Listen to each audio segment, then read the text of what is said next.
This conference will Good. now be recorded. Very good afternoon, ladies and gentlemen.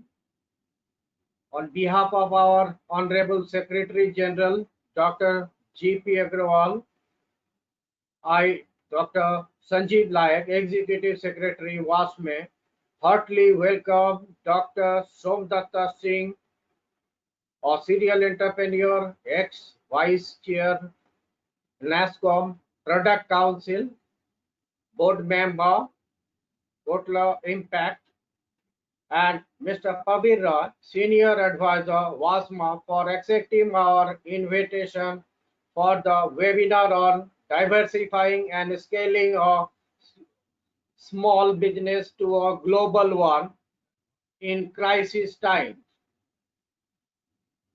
It is my privilege to welcome all the dignitaries who have taken out their valuable time to participate in this webinar. Let me brief about WASME, a global organization having member representatives in more than 100 countries, spearheading the cause and development and promotion of SMEs worldwide through policy advocacy, information dissemination, conferences, seminars, publication, network linkages, and many more since 1980.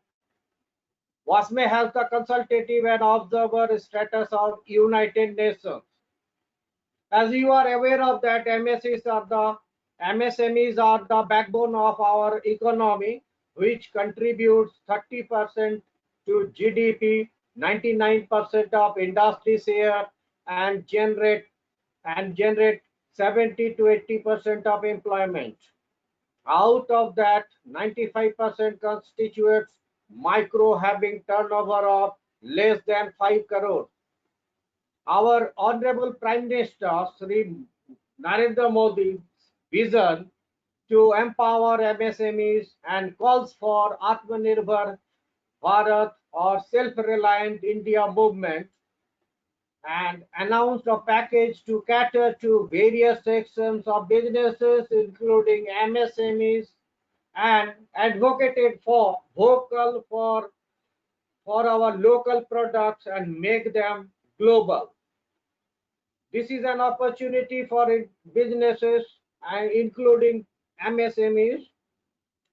And one saying is that in the face of a global crisis, well-prepared business can help protect their workers and their bottom lines. Businesses around the world are struggling to navigate the coronavirus in ways most of us likely could have ever imagined. COVID outbreak to cost on the global economy is estimated about US $40 billion. The International Monetary Fund had downgraded its global growth estimate. Excuse me. And the Organization for Economic Cooperation and Development has suggested global growth could be cut in half as a result of this virus. No crisis is an isolated, neatly contained incident, and the COVID-19 outbreak is exceptional by any standards. It comes with extreme scope and levels of uncertainty. Business leaders see managing a crisis as an inevitable part of their role. According to PwC's most recent global crisis survey, nearly 7 in 10 leaders have experienced at least one corporate crisis in the last 5 years in their companies, and the average number of crises experienced in these firms is greater than 3. COVID-19 will test many business leaders to the limit. The key to managing any crisis is preparation. Here are some possible actions that you as a leader can take to ensure your organization is in the best shape, shape possible to withstand what's ahead and mitigate the effects, and consider scaling companies up, manage cash flow, look for new clients, empower or remote workforce, shift your spending, stay calm, revisit your crisis and continuity plans, evaluate the supply chain, identify potential points of failure, get communication right, use scenario analysis, don't lose sight of other risks. I'm not going in details as we have esteemed panelists to discuss on the topic. Let me introduce distinguished panelists, Dr. Somdatta Singh. Dr. Somdatta Singh is the former vice chairman of the NASCOM Product Council, only woman to have ever held this post. She is also part of the core committee of WEP, Women Entrepreneurship Platform by Niti Aayog, and a serial Indian entrepreneur, mentor, and angel investor. Somdatta has mentored various initiatives that include Google Launchpad, Microsoft, and Target Accelerator. IIDT, Government of Andhra Pradesh, and is now the mentor of change at Atal Innovation Mission. She is also on the advisory board of Karnataka BizTech, IT, BT Ministry, co-trustee and director at Center for uh, Entrepreneurial Excellence and Digital Leadership Institute. Founder of IRA, a crowd-sourced fashion label, co-founder Amplicell, a health supplement company, and founder CEO at Anspun Group, one of the India's first technology-based marketing solution companies. She is also on the advisory board for Bloomberg Quint and has been a key speaker at several prestigious symposiums. She is a political analyst and has regularly appeared on debates across TV channels. Now we have another panelist, Mr. Praveen Roy, who is a serial entrepreneur and now is a co-founder Payment, a B2B fintech payments company, and has Visa at one its investor. He has worked in government, public, and MNC sector as vice president, CTO, and CEO, and Red Herring Asia top 100 awardees for promising tech startup companies. In addition, Prabir sits on boards of several private, public, and industry organizations like WASME. I'm not taking too much of time. I am handing over this mic to Prabir Roy to continue. Thank you.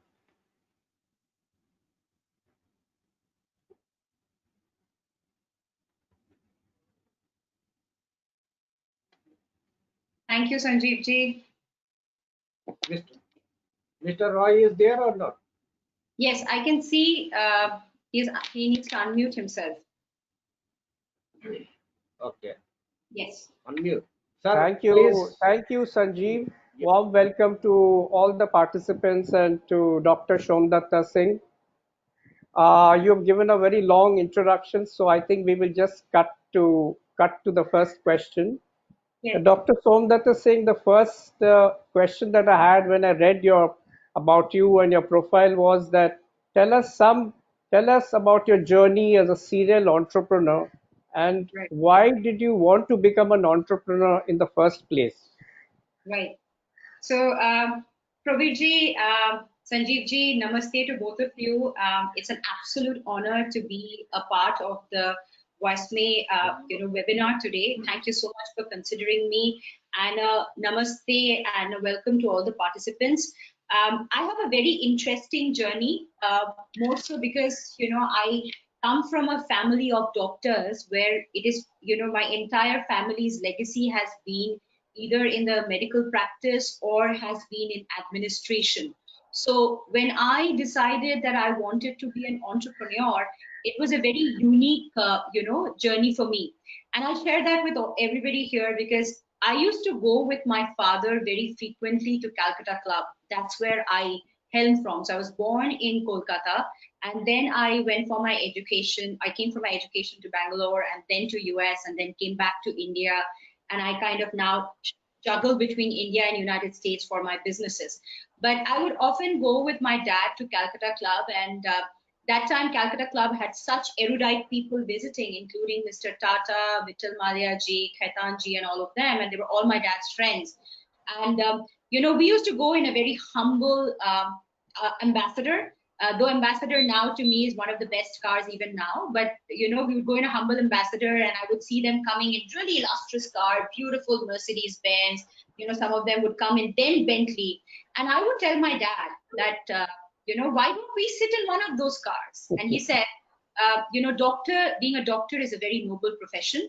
It is towards the service of people, and like we see in the COVID pandemic, they are the real heroes.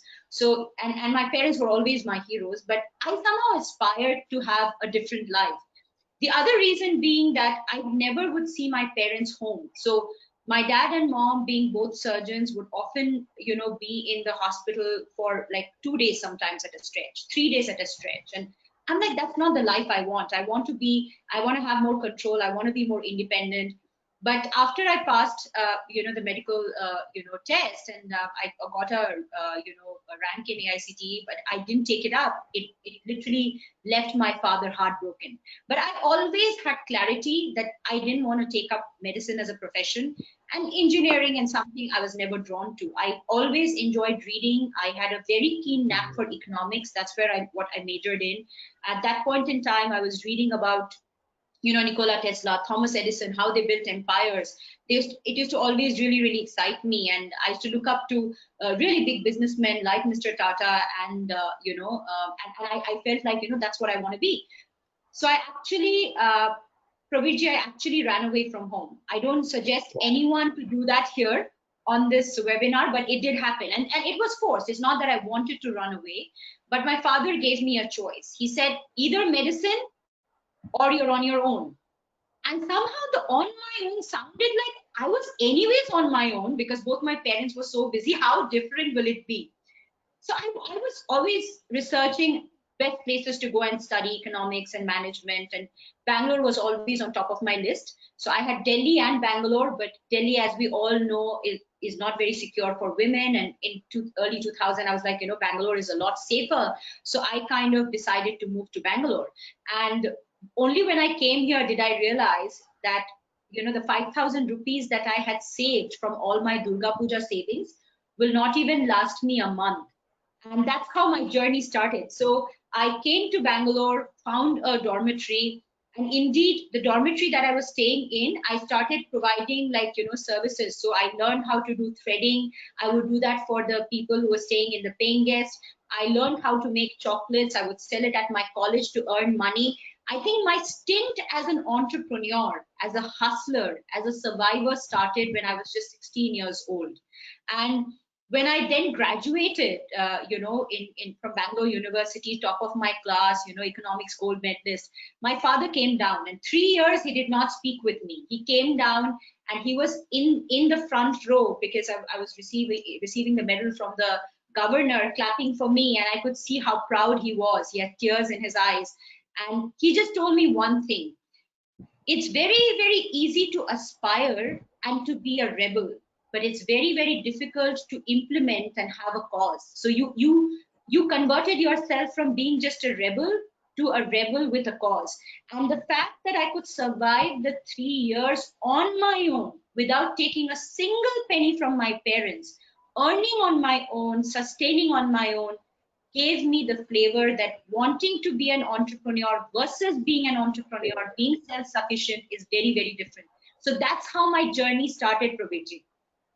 Wow, what a inspiring story, and I can also relate to it. I mean, being a Bengali middle class doctor family girl to Yes, run away from home from Calcutta to go to a totally different city in some other part of the country is not something they let their girls do so easily. So I think full credit to obviously your father to see he would be very proud to see where you've reached today, and also full credit to you for actually actioning that thought or that vision or that aspiration rather than just sitting in the corner and doing adda on it. So this you know, brings me to this brings me that's to the the thing. second question. Yes. Sorry, this brings me to the second question, Som, that today businesses are going through tough times, and you are also a small business. I am a small business. Post-pandemic, it's been quite chaotical. So Right. obviously, some of the new age companies are benefiting on this pandemic, though some tech companies may have to take a hit because obviously the revenues have taken a hit. So, what do you suggest, or what do you see over the horizon for young companies or small businesses, that some tips that you can give in these times of stress that they Right. should try to follow, or some things that they should be automatically wary of as they go down the next few months or maybe even years? That's a very, very important and pertinent question you ask, Pubiji. The thing is, I think in entrepreneurship, one of the key essence of entrepreneurship is the ability to take risk and always have a plan B. I have learned this from very early on, in my stint as an entrepreneur, that you always have to plan for adversity. Well, we were one of the lucky few who, during this adversity, could find an opportunity. And as I speak with you, I was the first woman to actually launch a branded COVID merchandise line, which included N95, PPE kit, OPD kits, because I could well analyze in early Feb itself that things are not looking like it's going to be very positive. So, how do we diversify? Well, the good news for us was that we were already a very large e-commerce company. So we are a global company, of course, between US, Manila, and India, we do over 100 million 150 million in revenue, as of 2019. But the thing is, we are in the space of health supplements. We are in the space of fashion and in the place of beauty. Now, all of them took a hit because the moment the shutdowns were announced, e-commerce fulfillment was completely stopped. So we quickly started doing our production for these PPE kits, for the N95 masks and the OPD kits. And as I speak with you now, it's like close to a $2 million business within the last few months. But why am I talking about this, Praviji, is that diversification and planning is very, very important especially for SMEs. Because what happens is, I'll give you an example. In India, like Sanjeev ji said, the backbone of our country is the SMEs. 40% of the employment comes from there. We are going to be a $228 billion segment by 2020. We were growing at a 28% CAGR year on year. And industries form a very big backbone for it. So how did people start quickly diversifying? The industries that were in garments quickly started becoming suppliers and manufacturers for PPs, for masks, for overhauls, and so on. So they quickly started mitigating that risk using the capacity that they had to convert themselves into more utility focused production, which is what is the need of the hour. Because this situation, even though you can control COVID, maybe with a vaccine and so on, it's not going anywhere. Viruses don't die, so it's going to be very much between us. It's just that we have to live within it. My tips to all the SMEs who are there today, whether you're in tech, whether you're in manufacturing, whether you're in servicing, one of the things key important to remember is India actually has a huge opportunity right now, especially for those who are in manufacturing. We have now become the go-to alternative against China. The anti-China sentiment is so strong across the world is that most of the people are shifting their manufacturing base to India. And I can guarantee you that because I'm a part of the Amazon's $1 million seller group, which has all the multi-million dollar sellers from across the world who are a part of the group. Most of them are shifting their manufacturing base to India, Bangladesh, Vietnam, and Malaysia. Now, Vietnam and Malaysia has only competency in a few segments, but India is very diverse. So India's competency is not just restricted to textile, but it is also in electronics and hardware manufacturing. Though we are right now only 3.3% of the world's total market when it comes to hardware and electronics, but there is a huge opportunity there. That is the first point. The second is tech. I think our PM took a very strong stance against China, which was imperative, that banning of the Chinese apps, which I think gives us an opportunity to leverage the huge consumer base of 1.2 billion populous country that we have, to leverage that and build our own technology infrastructure. We need to have our own Zooms. We need to have our own TikTok if need be, because even if Facebook looks at India for their largest ad consumer base, because we are such a huge fluent aspirational consumer base. So I think for technology, this is the biggest boom time, especially those who are into into products, right? Time to file our patents, time to get our IP in place, and time to get our valuation, because people are investing in India. The third part is services, an industry that has taken a huge hit during this pandemic because they're dependent on clients, they're dependent on retainers, and sometimes most of the clients have cut down on their spending. So what I suggest for the services companies is to look outward in. We need to start depending on just the clients we get here. The platforms like Upwork, FreeUp, Fiverr are there because there are so many consulting assignments that are there where people are looking at India as a go-to partner for them. So I feel that the opportunities are there, but we need to be very smart in leveraging them. The other and the final thing is spending. I think we got to be very careful about how we are utilizing the manpower that we have.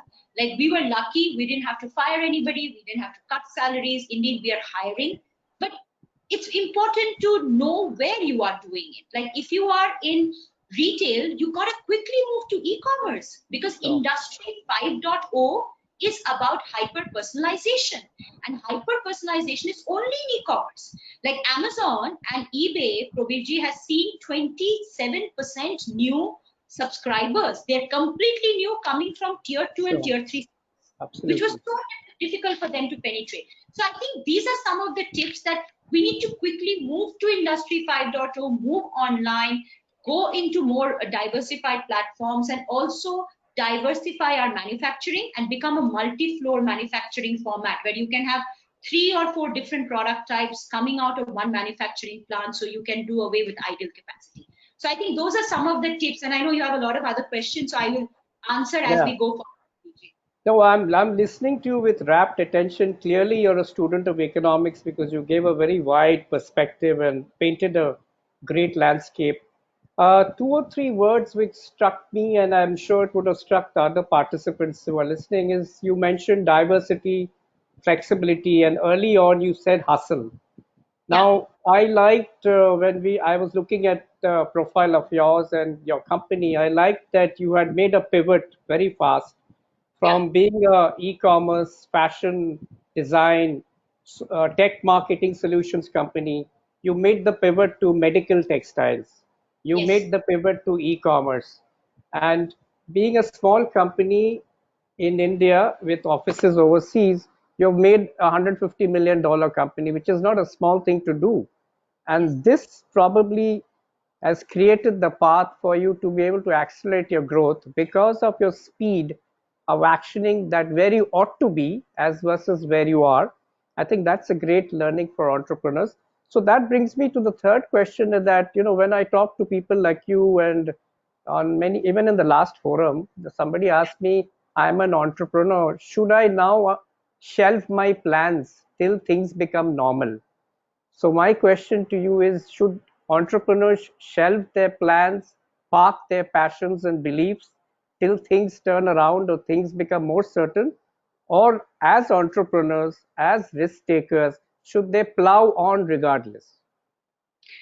I think entrepreneurship is a mindset, Prabirji. I don't think that mindset is actually supervised by situations. I don't think entrepreneurs should shelve their ideas at all. This is the time to actually press that paddle on the Okay. accelerator, because I think the opportunity is way more now. If you remember, Praviji, that every time a revolution or a big movement that has happened, or a shift that has happened in entrepreneurship, is always because of a crisis. Whether it's the dot-com bubble, whether it was in 1980s, the challenges that the global economic socio-economic challenges it was facing led to the internet boom. So what I look at is that this is the time to put the pedal on the accelerator. And you said something very, very important, which is what, I have always done. See, I started my career as a tech entrepreneur, which was a mix of tech and services. And as I speak with you, Unspun is sold. We already have gotten acquired. We already knew we were going to exit by 2020, because we knew that you can't scale that company beyond that level. So we had a growth plan. We scaled it to a level, but the goal was to get acquired.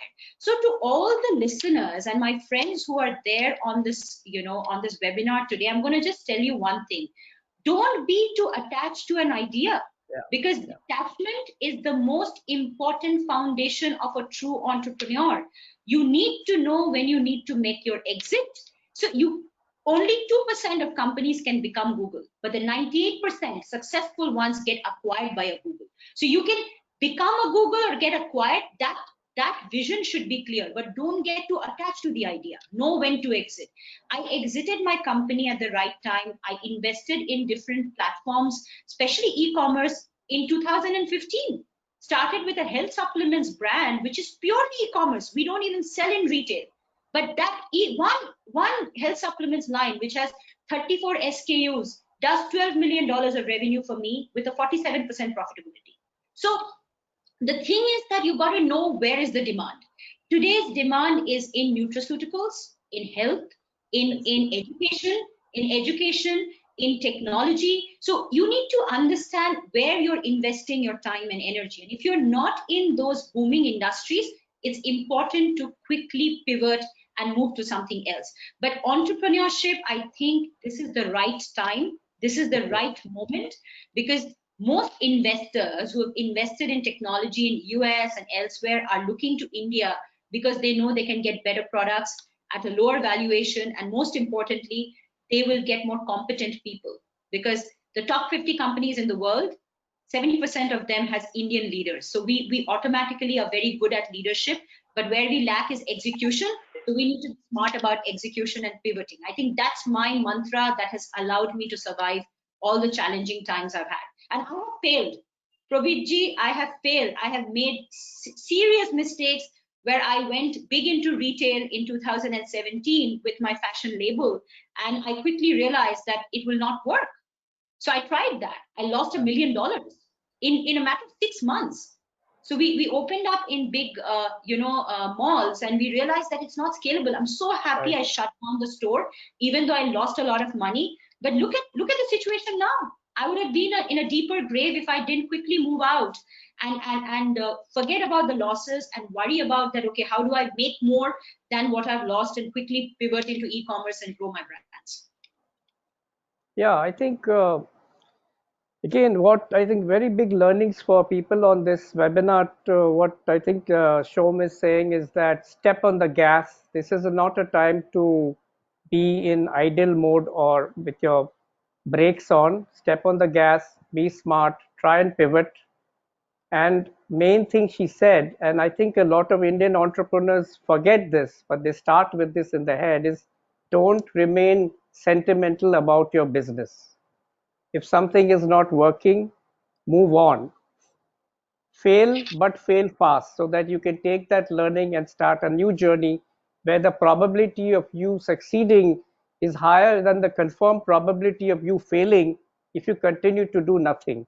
So I'm Absolutely. glad you said that, and it's very important to hear this from you, Shom, because I see this a lot amongst my friends also. But anyway, Bengalis are supposed to be sentimental and emotional people. So if they start something, they will die with it.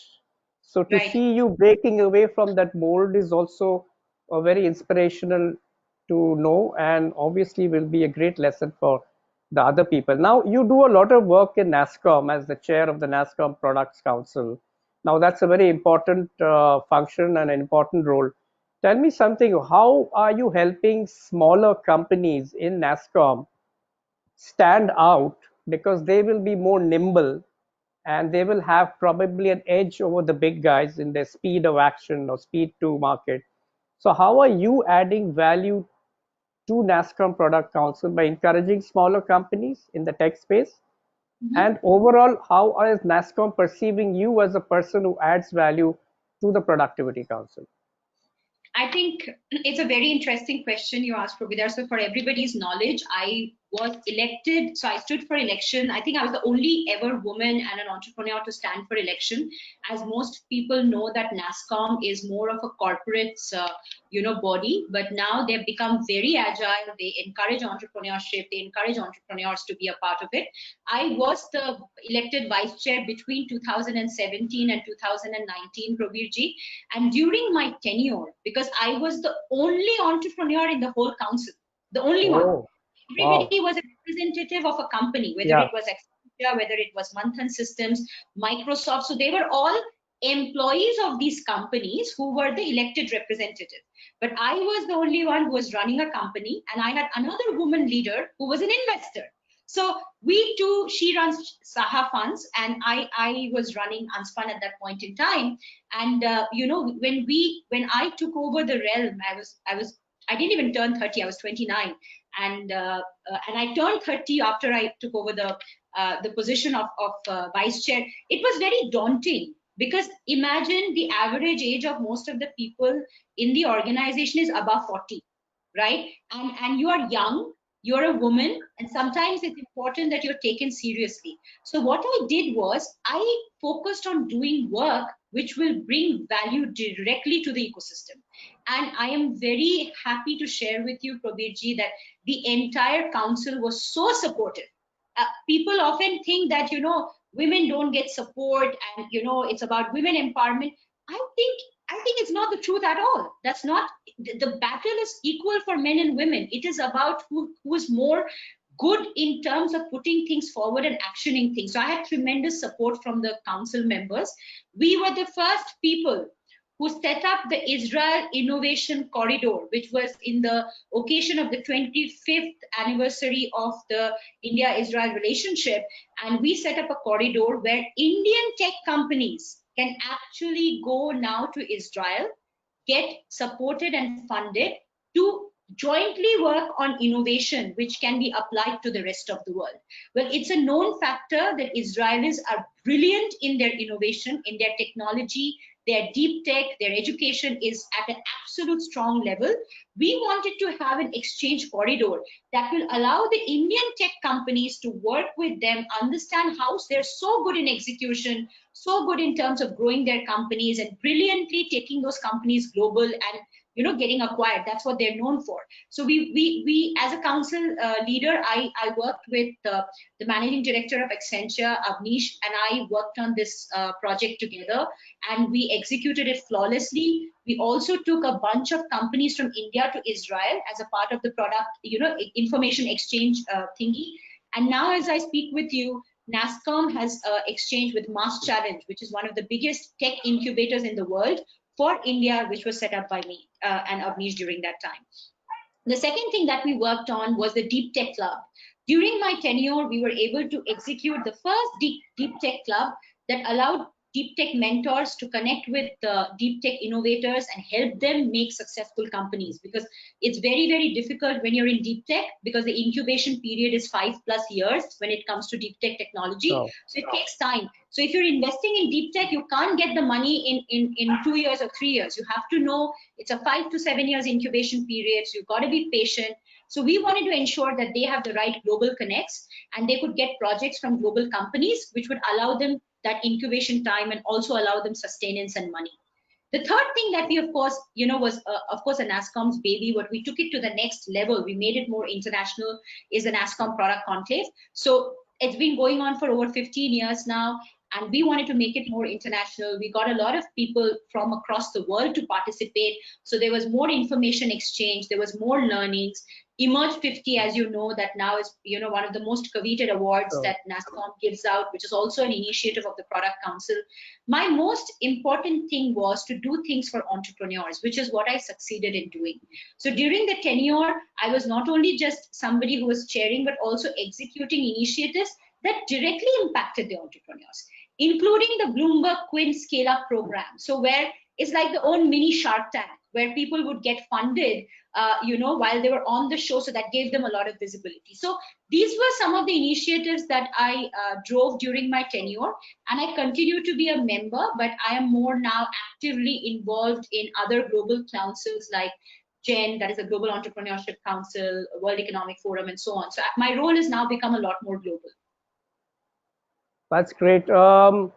So you must have come like a breath of fresh air to NASSCOM, and I hope they continue to go forward with many of the initiatives that you have set in place there, so that Yes. it doesn't become just a club for the large IT companies and their representatives. So Yes. I think that's a big change that you have done there.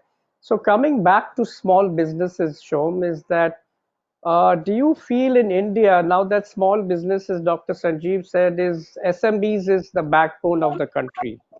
Absolutely. A few weeks back, India was classified as that 99% of all businesses in India are small businesses because Yes. of the recent reclassification. So, Yes. given this, and given what's happening trade-wise, and given about what the PM's agenda is for be vocal about local, make that Yep. global, do you feel that this is also a time for small medium businesses to also have a forum for young tech entrepreneurs, some kind of incubator or some kind of accelerator program that people like you can come and steer them or give them guidance or mentor them? Is there time for that? Number one. And number two, are there opportunities in small medium business in the areas of electronics and hardware and manufacturing? And if Absolutely. so, what is your view on that? Is there some business scope at the end of this tunnel where we see light, or there is an opportunity but not necessarily a business model? The second question you asked, I will give a longer answer, but the first thing that you asked is yes, it's very, very important that SMEs have their own scale up incubator. See, SMEs are already doing a certain amount of work, is why they're classified, and they have a certain amount of revenue and a scale model. Problem is that the scale up model, the growth model is not well defined, which is what is required. For startups, there is Startup India, there is Invest India, there are so many platforms, right? Because startups get that incubation. But when it comes to SMEs, there is no hand holding. What happens is that we are always looking inward, like we are thinking the country is going to do something for us, there are certain institutions that is going to do. But I think WASME as a body, which I'm so excited about as I was reading on all the initiatives that it drives, is that if we can have a central scale up incubator with people who are successfully diversifying to hold each other's hand. Now the thing that happens, Praveerji, is that manufacturing is isolated from technology is isolated from consumer products are they're all different. Why is it like that? So if I am in a consumer product space, I cannot function without manufacturers, because all my manufacturing happens through contract manufacturing. I am dependent on 3 or 4 manufacturers to do the 7 brands that I own in health supplements. Now I am the front end, but they are my back end. Now I cannot grow and scale on e-commerce without technology. We have APIs that we integrate. We have customer data, in terms of big data that we use. We use predictive analytics. We are using chatbots. So if you see, they're all very integrated. Problem is that our SMEs are very clustered and very bifurcated. They're not integrated. There is no proper channel to say, you know what, hey, Shom is right now within the nutraceuticals, one of the key players. She's a key player in beauty. We have a huge like lingerie line, Probiji, which is focused on only maternity wear called Erotica, which is doing like just in this year alone, we'll touch 10 crores of business. And we are across from Myntra to Flipkart to Amazon US to Walmart, name it. We're there everywhere. But my production happens in India. And that Right. has been happening since 2018, way before PM talked about local to global. We were already doing that. And indeed, the antimicrobial fabric that we use, because it's maternity, nursing mothers use that. We have to be very conscious about it. The same antimicrobial fabric is used for a 3-layer 90% protection 3-ply masks. So the potential in India is huge, but there is no mapping. So what we need is the mapping, that how manufacturing, consumer products, technology can be married with each other, and all of them go into services. Because at the end of the day, I don't want to hire people for everything. I need people to do design. I need people to do labeling for my product. I need people to come up with the content for my product that goes on social media. I will outsource that. And that's where services comes in. So the plug and play is missing. And I think that's the incubation that we need for SMEs. Now, in terms of the first question answers the second in certain way, because without that incubation, the integration is not possible. And without that integration, the backbone of this country will not become stronger, because we now have to monetize on the challenge that China has and make our ecosystem of SMEs the most robust and the most disciplined. I think discipline is something that we lack, which is where China takes advantage. And that Sure. discipline can only come through policies. And I think our labor laws have to become more stronger. We need more stronger utility patent policies in India, which is a big gap that India has. The reason US and China are so ahead of us is that they patent everything. But when I was in NASCOM, I was fighting for the software patenting policy for BG, because India's patenting policy is so weak. It doesn't allow, it used to not allow patenting without hardware intervention. Hardware ke bina to you can't even do coding. But at the end of the day, you need to allow more patents and IPs to be created in this country. We need a strong policy and IP infrastructure for our SMEs. If we can do that, Probir ji, we are at the helm of becoming the biggest economy in the world. I'm telling you, COVID is a big opportunity for India. We just need discipline and practice and integration to make this entirely successful.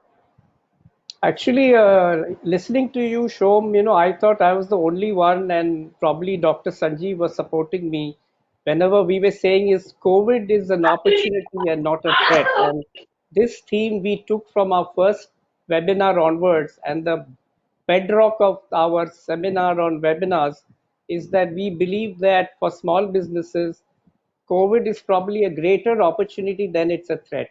But Yes. while I was listening to you, it came to me that probably this integration and incubation can happen if we have a marketplace for sourcing and origination. Yes. Because then that will become the backbone where people who are sourcing and origination and supplying you, they're interconnected, they're boarded from the merchant side, you are boarded from the buying side, and that backbone or network, if I may call it, is going to allow small medium businesses to explore new markets just by Absolutely. being connected to that open network. So this brings me to the next question. Sorry, go ahead. We need our own Alibaba, Probir ji. We need our own Alibaba, because if we don't now create one, see, we have India Mart, we have GEM. They are not robust. They are not capable of handling the opportunity that we have. If we can together work and create, like you said, it's the most brilliant idea, and I can't tell you how big a fan I have been of this. I just feel we are not good at execution of it, is why the challenge is. But if we can create an Alibaba like we have for Alibaba, the small medium businesses in China today have an opportunity because of that. If we create an equivalent now, we are going to be on a roll. Yeah, that's a very interesting point, and probably at some point we can have a more detailed discussion on that. You are also an investor, Shom, and you have taken early punts on some companies. Why Yes. did you choose these companies, and post-pandemic, are they on the right track? Are they facing issues, or they're all managed to make the transition to the new normal? It's again, you're asking me such prudent questions. You know, as an angel investor, the reason they call you an angel is you're a little more forgiving than the VCs. You know, uh, so you really don't, you know, expect too much when you're making that investment, because you want to stand by you know, the founders and help them through the entire process. You're not looking for something like a 10x or a 20x exit immediately. The way I chose all my investments were in areas of my interest, right? So wherever I found that there was a synergy, I invested in them. So some of them, like, you know, Tukitaki, Explara, which is a very well-known events platform, Bookpad, which got acquired by Yahoo, were some of the just some of the investments. And of course, I've invested in multiple other companies internationally as well. Events has taken a huge hit. So Explara is going through a transformation, but they're so smart. Way before 2020, they were quickly able to, you know, identify that there will be challenges, and therefore they started becoming more of a SaaS company, which today, you know, has a huge potential for growth post the pandemic. So they moved the SaaS route. Tukitaki, well in advance, you know, they started as an ad tech company in 2014, but they quickly realized that the opportunity is not too much in India. They moved to Singapore, and they got into AI and automation, and one of the most sought after companies for AI and automation in the banking and financial sector, right? So they already quickly kind of, you know, innovated and mitigated, and now their demand has exponentially grown. One of few fashion companies that I invested in, they are more fashion tech. Some of them went through a downward spiral, of course, because the demand has gotten really, really low, and there is not as much fluidity or cash flow in the market. But what they've done is that they've stopped their focus on the Asia market, and they've quickly migrated to the foreign markets. So most of them have now entered UAE, have entered UK and US, and are providing, you know, the same kind of solutions to those markets at a much more affordable pricing. But I have had 3 companies out of my investment portfolio that has completely failed. Completely. They shut shop within 2 years. One of them was a deep tech company, and that's why Prabirji, when I joined NASSCOM, when I took on the role, I wanted to personally work on the deep tech initiatives. This I'm talking about in 2015 when I invested. They were one of the pioneers in the 4G technology. You know, they were doing 4G LTE innovation and pipe formulation and all of that. But there's no demand. There were clients who were not open to doing JDPs. They were not open to investing in those product ideas. Like if you see in Israel, the universities have a lot of money and fund, and the corporates have a lot of money and fund that they give to these innovators and say, it's okay, take $2 million, innovate, we'll wait for 2 years. But India doesn't have that concept. So they could not sustain beyond a point, and they had to shut shop. And one of the founders is you know, I won't name the marketplace company, but he's a CTO of the marketplace company in India today. But it makes me sad because it had so much potential, and today Reliance is encashing on it. But it's the same Reliance who did not invest in them when they were coming up with the idea. So we have to break these challenges. So the other company that I would say, you know, they quickly failed, which is a good thing because they've now started something else altogether. They were in a you know, in a tech services kind of a model, you know, within data, but they were doing the data for a certain segment which is very difficult to penetrate. But they quickly pivoted, and now they're doing data for e-commerce, and they're doing phenomenally well. So for them, the failure was a first attempt in learning. Like I say, you know, Swami Vivekananda says this, right? And I'm a big follower of his teachings, is that it's not how many times you fail, but how quickly you get up is what makes you a great entrepreneur.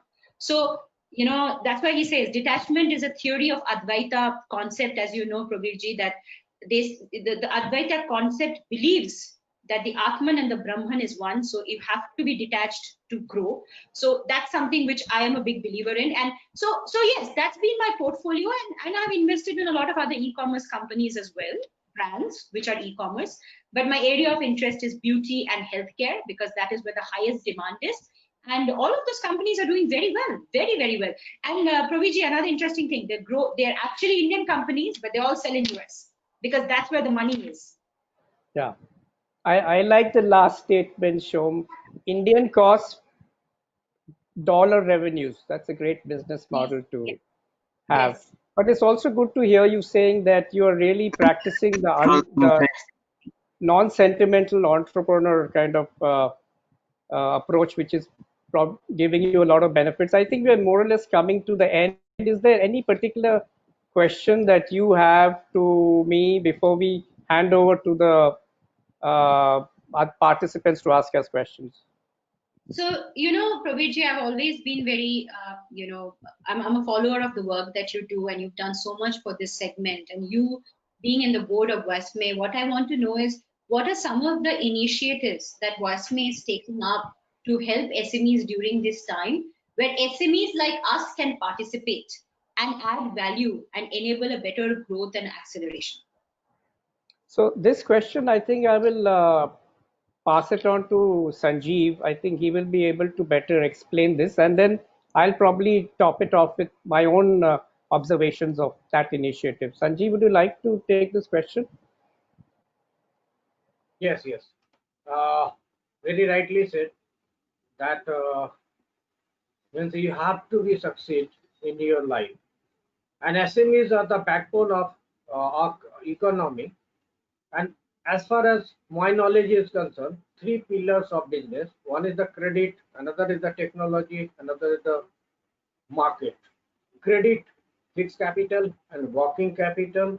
Then you can have the technology for manufacturing, automation, 3D technology, robotics, for services, AI, ML, blockchain, and other technologies are there.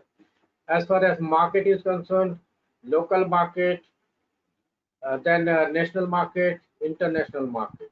So we are means supporting SMEs, all means three pillars of business. So how you can contribute? The major part of that means the major challenge, as you have also mentioned, that hand holding is the most important part for SMEs, and there should be some integration. So we are lacking in that, and majority of the MSMEs they are facing this. I had the opportunity to meet Sri Piyush Goyal ji in the month of January this year, and means we were invited to they were just understanding what are the challenges the MSMEs are facing. I categorically mentioned 3 points. One was the awareness of the schemes of government, so they are not aware of that. Yeah. Majority of that they are not aware. Second was the hand holding, and the third one was the marketing. So they have a very good means product, but they are not able to market their products to different market. That is the challenge. So how you can contribute to them? That is the thing. Yeah, Recently, just we had integrated MSMEs with the startup, so that we Mhm. can have the we can bridge that gap. yeah. So just to give you a little more granularity on that, Shom and other people who are listening to us, is that under the stewardship of Mr. Agarwal and Dr. Sanjeev Nayak, he has started this series of webinars. So in the last 2 months, they have done nearly 15, 16 webinars, number one. Number two is we are launching specialized paid webinars for entrepreneurs in SMBs in how they should adapt to the new normal. So, what business strategy, how they should pivot, how they should do scenario planning, what are the HR and people issues, where are the opportunities. So, we are launching a series of webinars which will be in September, which I am Mhm. actually driving and will be bringing to the market. So that's the second series that we are trying to get to impart some knowledge, impart that awareness, keep the connectivity and connection to the small businesses so that they can actually get some toolkit that we pass on to them, which they can use in their day-to-day business life. So that is what we are doing. And then, as you said, Vasme is doing a lot of other initiatives, but I think Vasne's main role is trying to bring the policies and the technology together and communicate that to SMBs so that they have a one-stop shop for all their problems, all their issues, and a one-stop shop for even getting them more enabled so they don't have to run from pillar to post. So with this, I would like to thank you, Shom, for really enjoyed. It was as inspirational and motivational for me as also I'm sure for many of our participants. So with this, I want to thank you for your time. Dr. Sanjeev, thanks for hosting us, and over to you for taking questions from the participants. Yeah, the floor is open for question answer. Any question?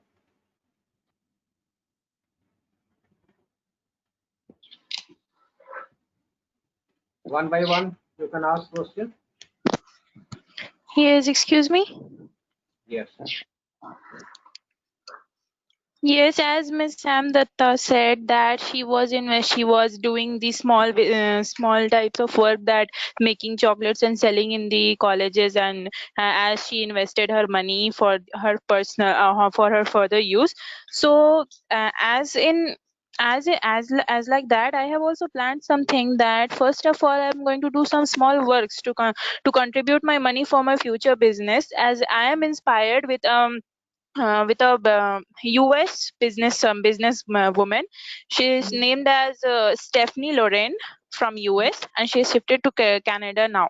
So I'm inspired with her, that she has started her own business, and when she started her business, she was not having a $10 to pay for her flight, flight. I mean, for the luggage, or for her luggage, carrying luggage for her flight. Okay, so what she did is, she was not able to pay that, and so I was inspired with that how she invested her money in her business to start, and that was so small, and that business was so small that time, and competing that, she started doing that, and as on she's having such a great business. She's such a great business woman today, and she's from US. So I was greatly inspired with her. So I was asking you that, as you invested money, as you collected money by selling chocolates and all, so that was your idea. So what can I do for that? Because I am over here, and I am thinking that I will be doing a small jobs to collect some of the money, as giving tuitions to students, and also what can I do? I think that, what do you think, that this idea may work or not? So I think let me ask you a little differently. My question to you is, right, you want to start a business. Do you know what business you want to start? Yes, I want to start a mall business. I mean, starting my own brand. As yesterday's webinar, there was that, and I also attended yesterday's webinar, and it was told that what is brand.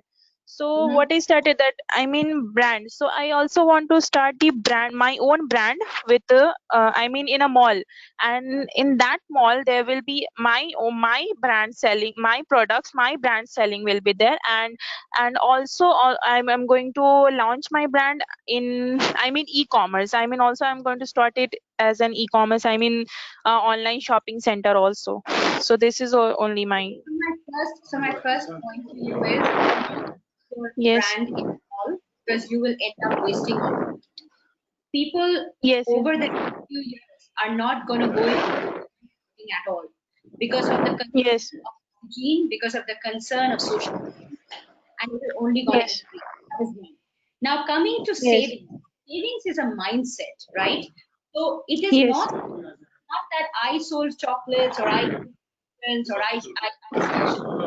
It's not about that. What matters is that you're passionate about. yes, Giving tuitions, and you feel that yes, through the power of education you can save your money, invest it in a, yes.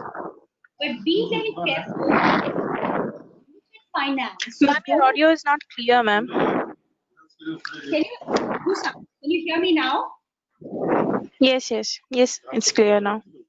So what you can do is that you have to ensure that whatever path you're taking to save money is something that you're passionate about.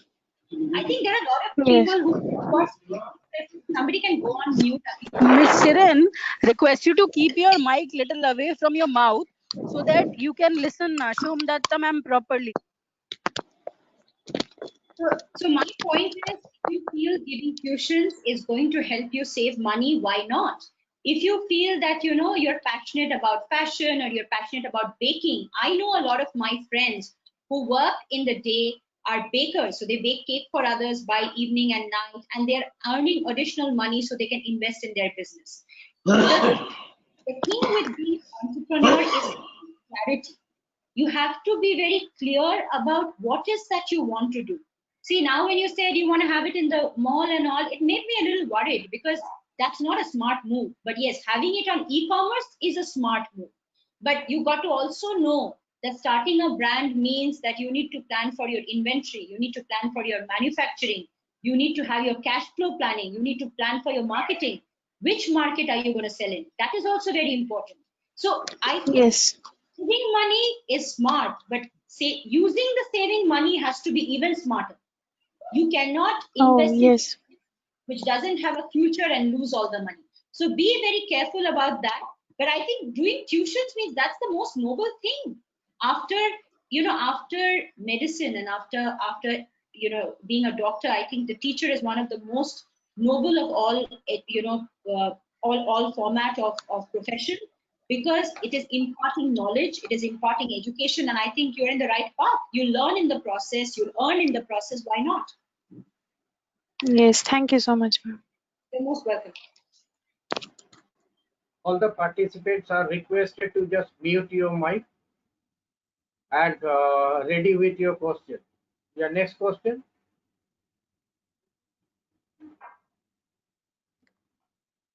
Any more questions?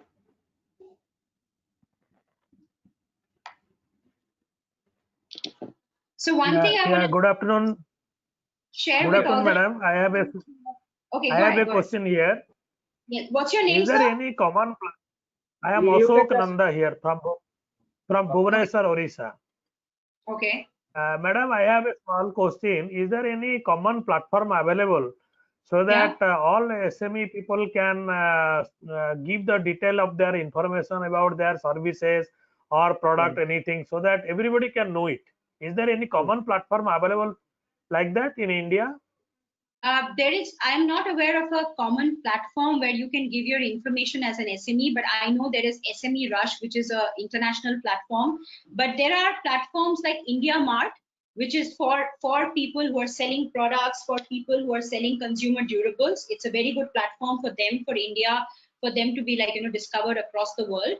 It is also GEM. GEM is the government portal of India, as you know. You can go and list your products if you want to sell to the government, if you want to sell to other B2B enterprises, those are there.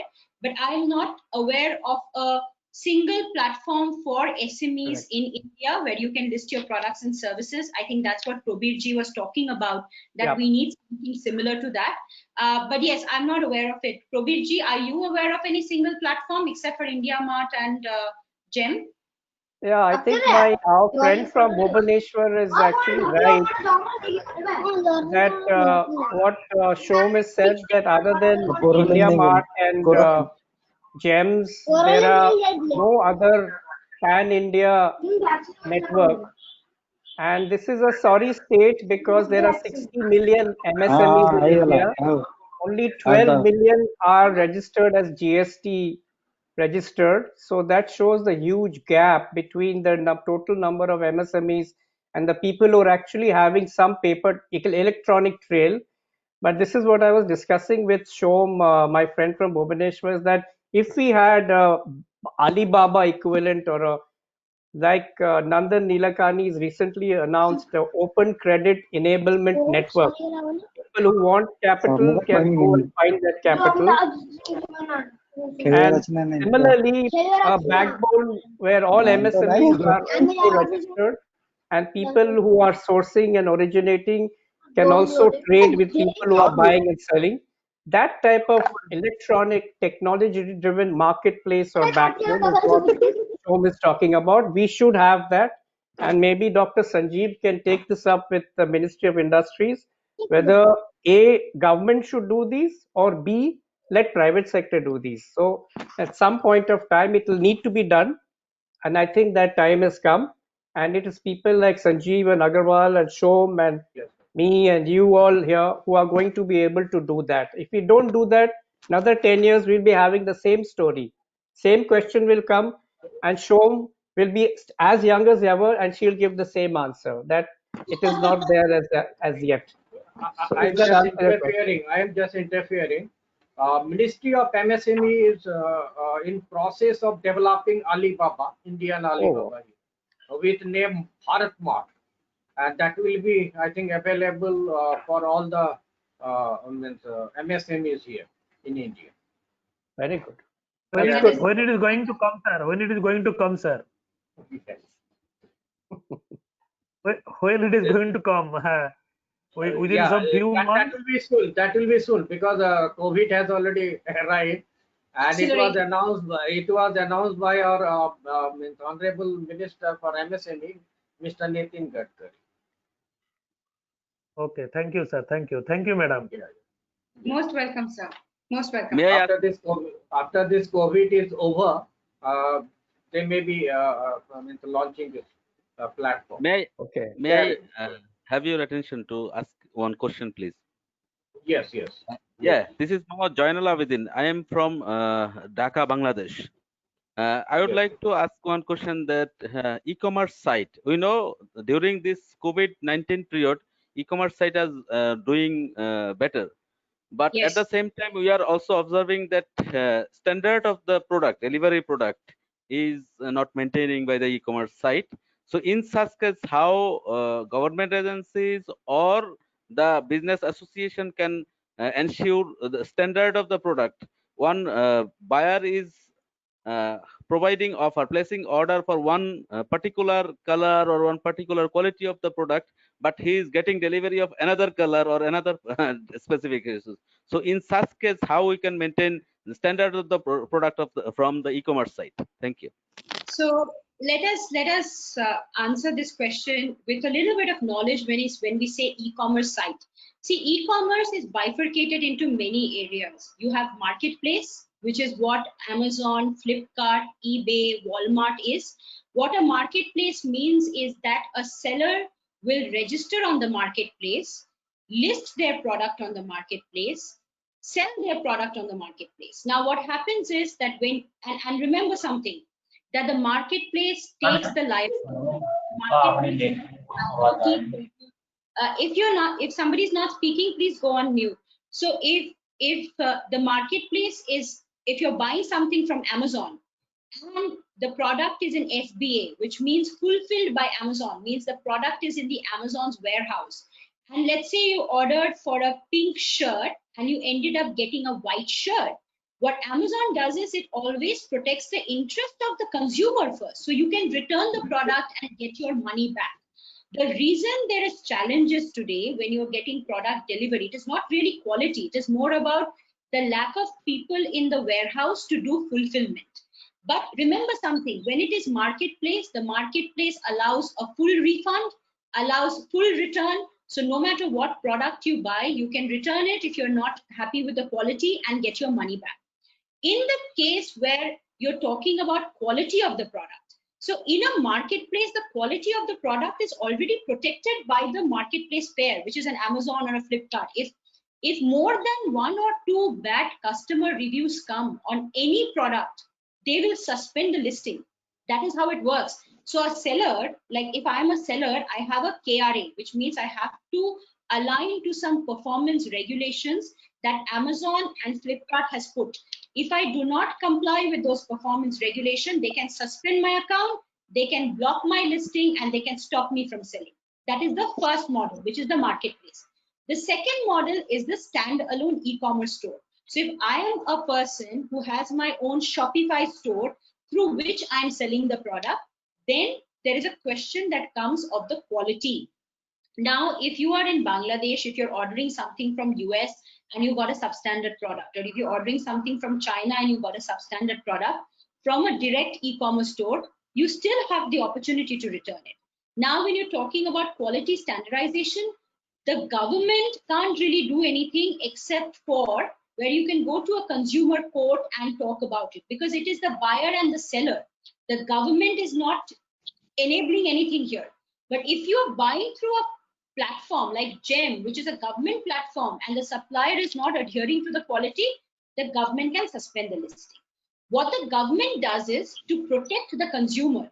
The government in India, I don't know about Dhaka, so I'm not going to comment on it, but the government of India has consumer protection acts in place, which ensures that if a particular seller is selling low standard products for a given period of time, and the government has received consumer complaints, the seller's GST number, the seller's company registration is going to be revoked. So that policy is already in place in India.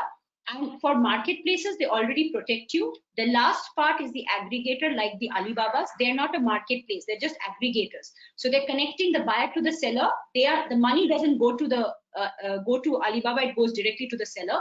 So in that case, again, you see the reviews, you see the ratings, you buy something after you see the reviews and ratings. If the reviews and ratings are not up to the mark, do not buy the product.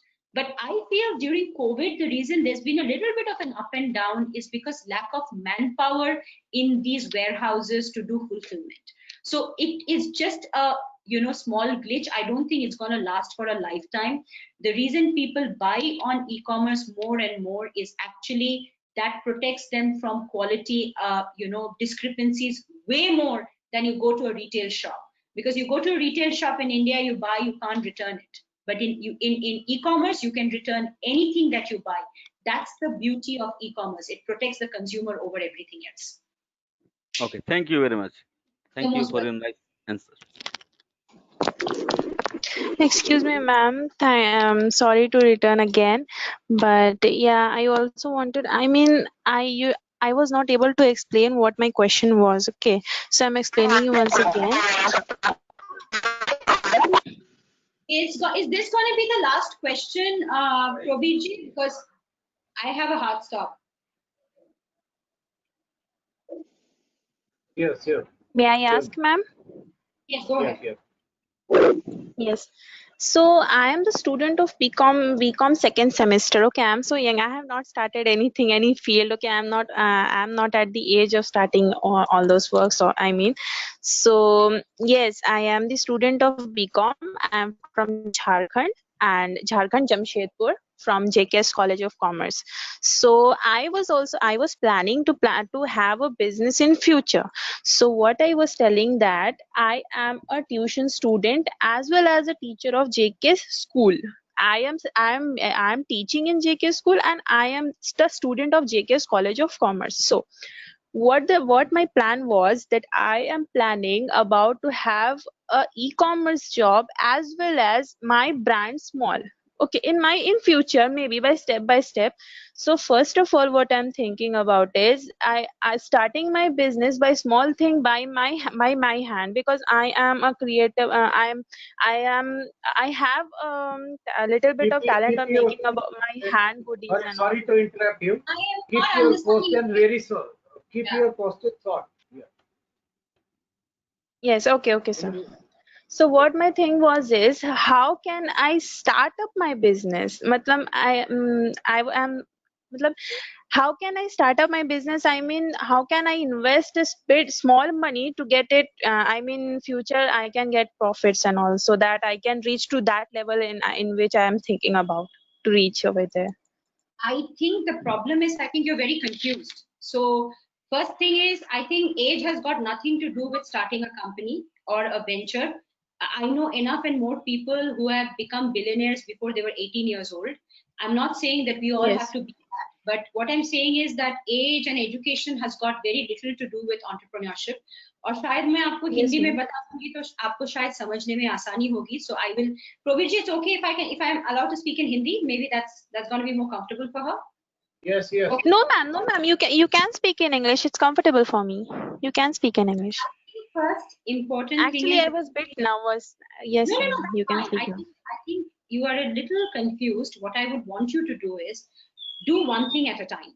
If you are right now feeling that you are young and you're not ready to start a business, focus on your education. That is one. Second thing is you're taking tuitions, which is a great noble thing. Save the money from the tuition. After that, you first find out where your interest is. Business is not, Yes, okay, I ma'am. will plant the seed today, I'll put water, I'll put cure, and then tomorrow there will be a money plant that will grow. No, you need to understand where your interest is. What is that you like doing? Do you like clothing? Do you like making food at home and selling? Do you like spices? Do you like handicraft?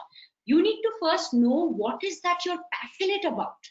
And remember, in Yes, ma'am. business, today if you invest 1,000 rupees, you're not going to get 2,000 rupees tomorrow.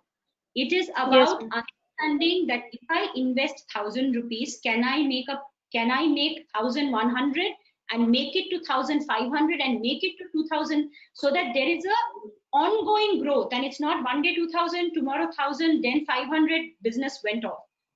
What I suggest to you is you take some time off. Think about what you want to do with your life.